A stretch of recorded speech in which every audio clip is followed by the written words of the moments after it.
Ladies and gentlemen, welcome back to another episode of Gtamen Vehicles. In this one, we're going to be talking about the electric vehicles in GTA Online, but before we get into that, let's get over the Easter eggs of the previous episode. First, of course, is going to be the Mount Chiliad mystery, where everyone thought we were going to get a jetpack, and we did, but in the Doomsday Heist DLC, and also this one right here, where I grab a RPG out of a moonbeam. I am fully aware that the server is indeed a better representation of the Truth's vehicle within GTA San Andreas.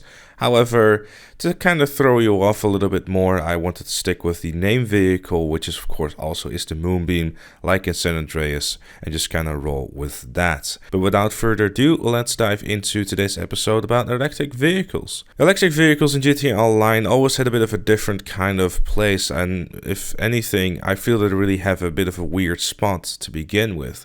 The reason being is because they are electric vehicles, they have one strength with them, and that's acceleration, but top speed is definitely going to be its downside. A lot of these cars are always hovering around the middle of the class, and for that reason a lot of people don't really feel to use them, aside from some other few reasons which I'll go over too.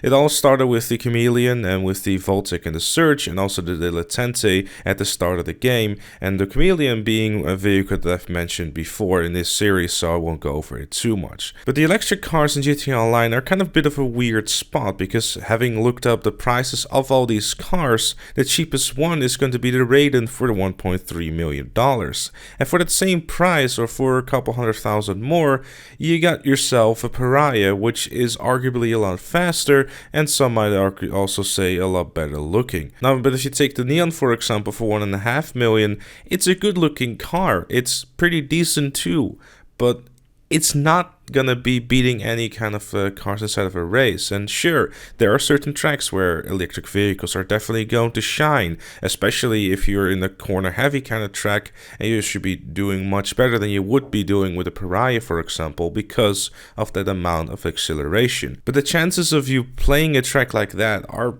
probably not that big, as well as the fact is that there's more cars out there, for example like the Tesseract, which is $2.8 million, which is one of the most expensive cars within the game. And with that $2.8 million, you can also get yourself an Ambrose or a Krieger and be faster. Now, since it's GTA Online in a video game, you don't have to think about the environment, and I personally like to hear an engine sound when I'm driving a car, so I know that my sound of my video game is not broken. If anything, GTA Online could really do with just having a separate kind of thing for the electric cars. The reason I'm saying that is because it would make them a lot more viable to use, and also immediately a lot more interesting. Sure, you can decide to race these things, but most of the time you would have to do that in a more controlled environment, because if you try to go and use these things within a public lobby, you're probably going to get your ass kicked by GTOs and that sort of car that is definitely going to be a lot better.